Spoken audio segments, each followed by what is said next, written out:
بشرم دہن زمجھ کو بلا گنوز نامے تو گفتن کمانے دیکھیں کہ آپ کا نامی اگر تب بھی دینے کی میں جسارت کروں تو یہ بےدبی کا کمال ہوگا، یہ کمال کی بےدبی ہوگی۔ اس قدر مقدس اور عرفہ و اعلیٰ و دامن ہوگی جنہیں وہ نامی ہے۔ آدم علیہ السلام برسہا برس تک روتے رہے، مختلف روایت میں مختلف آیا ہے کہ آدم علیہ السلام کی گریہواری اس قدر بڑی کہ آنسو رکتے ہی نہ تھے، اور جہاں تک کہ چھوٹے چھوٹے پرند بیٹھ جایا کرتے وہ پینے تھے، آنسو پینے لگتے تھے اور خوش ہو کر کہتے تب میٹھا پانی ہے۔ آدم علیہ السلام اور زیادہ روتے تھے، الہ العالمین میرے رونے پر کوئی جانور بھی ہنستے ہیں۔ آخر دریائے فضل و کرم جوش میں آ گیا اور وہ وسیلہ دیا ہے، لاکھ خطرے ہو جی نام کو کر جاتے ہیں۔ اس میں احمد کا وظیفہ ہے ہر قوم کا علاج۔ کوئی ذرا اس کا وسیلہ تو دیکھیں کہ اس میں احمد کا وظیفہ ہے ہر قوم کا علاج، لاکھ خطرے ہو اسی نام سے کر جاتے ہیں۔ اس وقت پرندوں نے چہچہا کر وہ پانی پیا، نام یاد آ گیا کہ لکھا ہوا تھا الہ الہ کے ساتھ محمد رسول اللہ۔ اسی وقت بارگاہ الہ نے دست طرف دراز کر دیا اور عرض کیا اللہم اسألک بحق محمد ان تغفرلی، کہ تجھ سے سوال کرتا ہوں کہ محمد کے وسیلے میں 1000 بار دہن سے مشک و گلاب، 1000 بار بشرم دہن سے مشک و گلاب، ہنوز نامے کا پتر کمانے میں تبیس۔ وہ نام جناب آدم کو یاد آ گیا تھا اور جناب آدم نے گزارش کی اللہم اسألک بحق محمد ان تغفرلی، سوال کرتا ہوں اس نام کے وسیلے سے کہ میری مغفرت فرما دے۔ آدم علیہ السلام ابھی یہ کہنے ہی نہ پائے تھے کہ جناب جبریل امین فرشتوں کا پرگا پان لے کر جناب آدم علیہ السلام کی خدمت میں حاضر ہو گئے اور جناب آدم کو کچھ کاٹتے تھے، چھپ مارتے تھے، پھر تو غبار جھاڑتے کر جا کہتے تھے لا تحزن آدم، لا تحزن آدم، اے آدم اب آپ کچھ غم نہ کیجیے، آپ اس کو شکیے لے آئے ہیں کہ جس کی وجہ سے یہ کائنات وجود میں آئی ہے۔ حضرت شیخ سعدی علیہ رحمہ جو مشہور عاشق رسول ہے، وہ کہتے ہیں کہ میں نے 3 مصرے جناب رسالت المعاف صلی اللہ علیہ وسلم کی آپ حضور پیش کرنے کے لیے لکھے، بلغ الولاد کمالہی، کہ بلندیوں کو پہنچے اپنے کمال کے ساتھ، بلغ الولاد کمالہی، کہ بلندیوں کو پہنچے اپنے کمال کے ساتھ، حضرت جمیع خسالہی۔ پورا قرآن شریف آپ کی تصدیق ہی تو ہے کہ حضرت جمیع خسالہی، کہ آپ کی جو سیرت ہے، آپ کی جو خصلتیں ہیں وہ ایک سے بڑھ کر ایک ہے۔ بلغ الولاد کمالہی، بلندیوں کو پہنچے اپنے کمال کے ساتھ، اس درجہ کمال کو پہنچے کہ کعبہ قوسین 2 کمان کا فاصلہ رہ گیا۔ 2 کمان اگر آپ عام کے سامنے کر دی جائے اتنا فاصلہ تھا، یہ بلندی ہے۔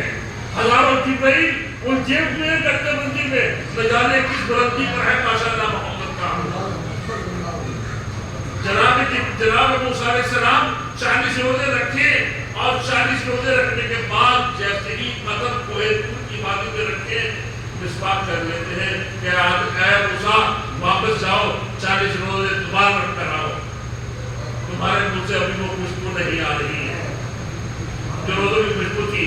40 روزے پھر رکھے اور پھر دوبارہ پہنچے، جیسے ہی وادی سینا میں، ابھی وادی ہے صرف تجلی پڑتی ہے لیکن حضور کہاں پہنچ رہے ہیں؟ عرش اولا پر، جہاں کرسی بتائی جاتی ہے، ورثیہ کرسی السماوات کی، جس نے تمام سماوات کو گھیرا ہوا ہے، وہاں پہنچے ہیں اپنے انہی نالائن کے ساتھ، چمڑے کی نالائن کے ساتھ۔ کون سا خوش نصیب جانور ہوگا وہ کہ جبریل یہ کہتے یا رسول اللہ اگر میں سدرہ سے آگے بڑھوں تو میرے پر گر جائیں گے، اور حضور کے قدموں سے، آپ کے پاؤں کے، آپ کے قدموں کے تلے سے جو چمڑا مرے ہوئے جانور کا بس ہو جائے وہ کہاں تک پہنچ رہا ہے؟ ابھی وہ وادی سینا میں پہنچے ہیں اور قدم رکھا ہے کہ خبردار آدم اب موسیٰ آگے نہ بڑھنا، یہ وادی سینا ہے، یہ مقدس سرزمین ہے، اپنے نالائن اتار دو۔ جناب موسیٰ لرز جاتے ہیں جناب نبی کریم صلی اللہ علیہ وسلم ہزاروں جبرائیل صاحب العوالمین سے کہتے ہیں بڑی خوبصورت بات کہ ہزاروں جبرائیل اٹھے ہوئے ہیں کرتے مسجد میں نہ جانے کس کو پر مجھے وہی آپ سلام کرتے ظاہر ہے بلغن اولاد کما نہیں کس قدر بلندی ہیں کہ جبرائیل سدرہ پر تھک گئے ہیں. سامنا بازو کہتے ہیں ہزاروں جبرائیل اٹھے ہوئے کہ ایک جبرائیل کی گنتی نہیں ہے وہاں پر ہزاروں جبرائیل اٹھے ہوئے ہیں کرتے مسجد میں نہ جانے کس بلندی پر ہے کاشانہ محمد کا. ابھی نبی کریم صلی اللہ علیہ وسلم جب دو کمانوں کا فاصلہ ہے چاہتے ہیں عرش اعظم پر پہنچے ہیں کہ نالائن کو قدموں سے جدا کرے ندائی ہے محبوب نالائن نہ اتارنا.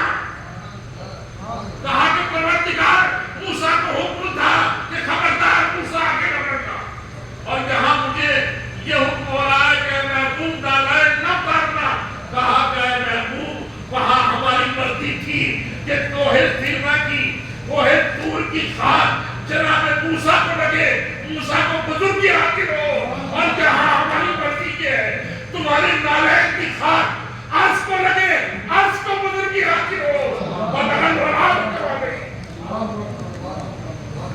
کشفت کو جا میں جما گئی اندھیرے کو دور کیا اپنے جمال کے ساتھ. یہ جو روشنی ہے یہ والی روشنی نہیں جہاں جہاں بھی درود کی صدائیں بلند آتی ہے جہاں جہاں بھی نعرہ تکبیر اللہ اکبر بلند ہو رہا ہے جہاں جہاں بھی یہاں کے ماننے والے ہیں وہاں پر سمجھئے کہ اجالے ہیں محمد مصطفیٰ صلی اللہ علیہ وسلم کے حسناً جمیعوں کے سارے اور ایک سے پڑھ کر آپ کی خصلت ہے.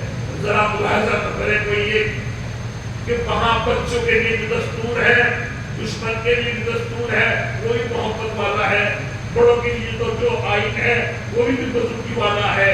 اور پھر جب پہلے شیخ ثانی کی میرا قلم رک گیا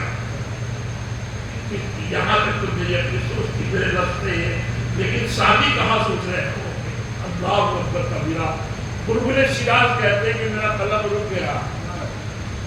بلبل شیراز کہتے ہیں ان مصرے کہنے کے بعد میرا قلم رک گیا بلغت اولاد کمال نہیں بلندیوں کو پہنچے اپنے کمال کے ساتھ کشفت تو جا میں جمع نہیں اندھیرے کو دور کیا اپنے جمال کے ساتھ حسنت جمیع خصال رہی.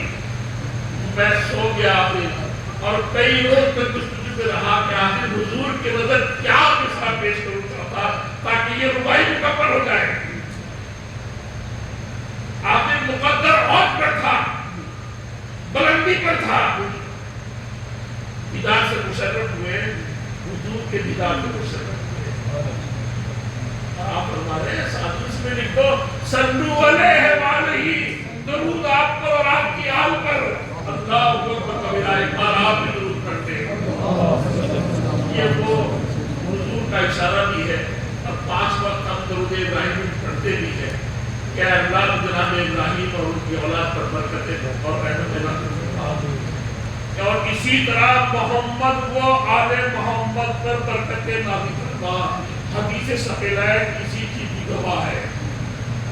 میں درود کی طرف لانا چاہ رہا تھا صلو علیہ وآلہ درود ثقیلہ وہ حدیث ثقیلہ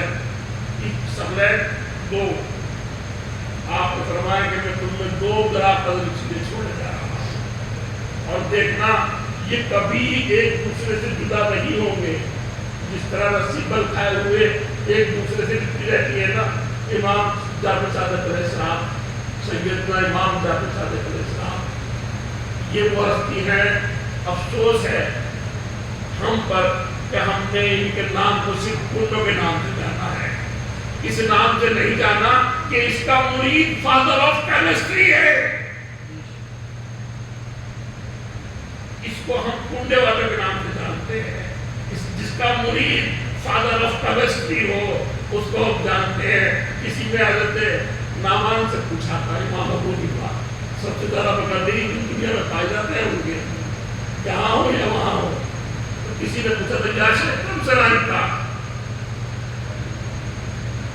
اگر آپ کی کتنی عمر ہے تو حضرت امام ابو حنیفہ امام اعظم فرماتے ہیں کہ 3 سال 2 سال. وہ شخص دیکھنے لگا امام اعظم کی طرف. وہ شخص جس کے ریش سفید ہے بے قیمتی جس کے دنیا میں فالوور ہے کیا وہ مذاق کر رہا ہے؟ میری طرف سنجیدگی سے دیکھتے ہوئے کہتا ہے اتنی سنا کہ میری عمر 2 سال ہے. میں نے دوبارہ دہرایا یا شاید کم سنا ہی تھا کہ آپ کتنے سال کے ہیں, آپ کی عمر کتنے سال کی ہے؟ کہ اتنی سنا کہ صرف 2 سال. میں نے پوچھا کہ یا شاید میرے سننے میں کچھ فرق آ رہا ہے یا آپ مجھ سے مذاق فرما رہے ہیں؟ آپ نے فرمایا نعمان کی یہ وہ 2 سال جو حضرت امام جعفر صادق علیہ السلام کی خدمت میں گزرے ہیں بس وہی نعمان کی عمر ہے.